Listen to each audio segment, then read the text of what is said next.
In this lesson, we're going to look at how to use modules to make our Python programs more modular. A little play on words there.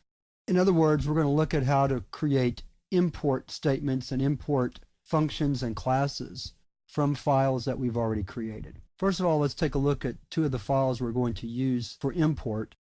The first file is a file that contains a couple of temperature conversion methods. Let's get rid of this test statement right here. We have Fahrenheit to Celsius and Celsius to Fahrenheit functions or methods, and we'll import these into a program to do some conversions. So let's create a script. We'll call it modules.py.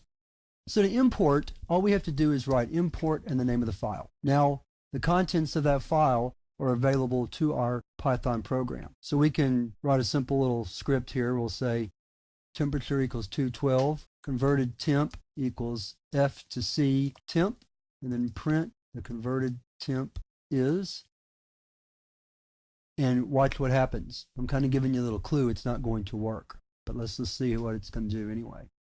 So we'll run the script, and we get an error. It says F to C is not defined. Well, the reason we got that error is because we have to give it the fully qualified name when we try to access the function. So what we need to write is tempconv dot F to C temp. Now let's give it a try. And there we go. We've still got another old program in here from someplace. That's fine with that. 32.0 is coming from. It must be coming from the temp. I bet I didn't save it. No, I didn't. So let's get rid of that. And let's save that file. Run it again. There we go. And that's exactly what our script said to do. And we can work the other way around.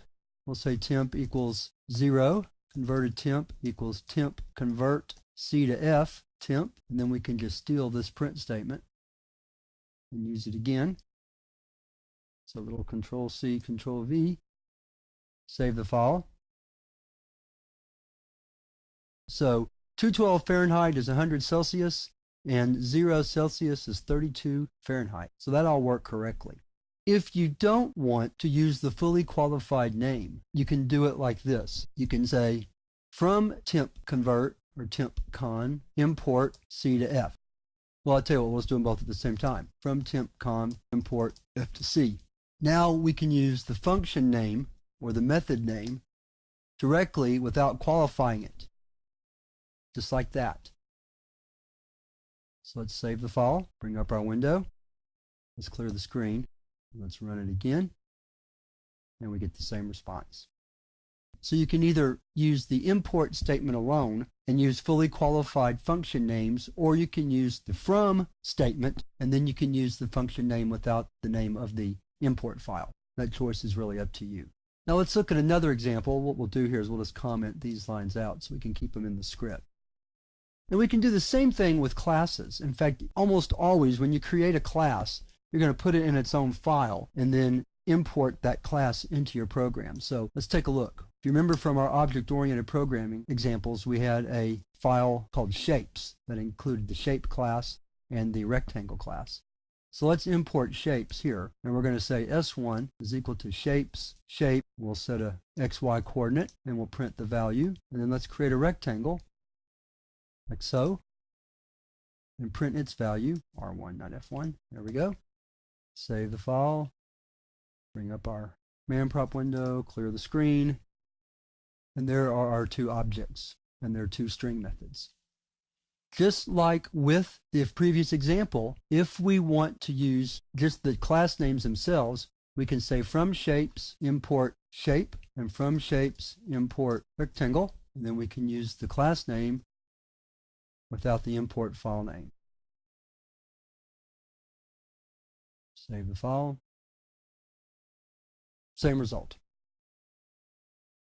So there you've seen two common examples of using import files to bring in some functions or methods that we need, or to bring in classes that we want to use in our program that we don't want to clutter up the file with the definition of the class. Having the ability to import modules just provides much more modularity in your Python programming and should be used as often as possible. This brings us now to the last lesson in this overview, and here we're going to talk about error handling, or a better term for it is exception handling in Python, where we see how to handle exceptions and errors so that our programs don't crash, or that we can gracefully deal with the problems that come up when running our scripts. And we're going to see how to do that in the next lesson.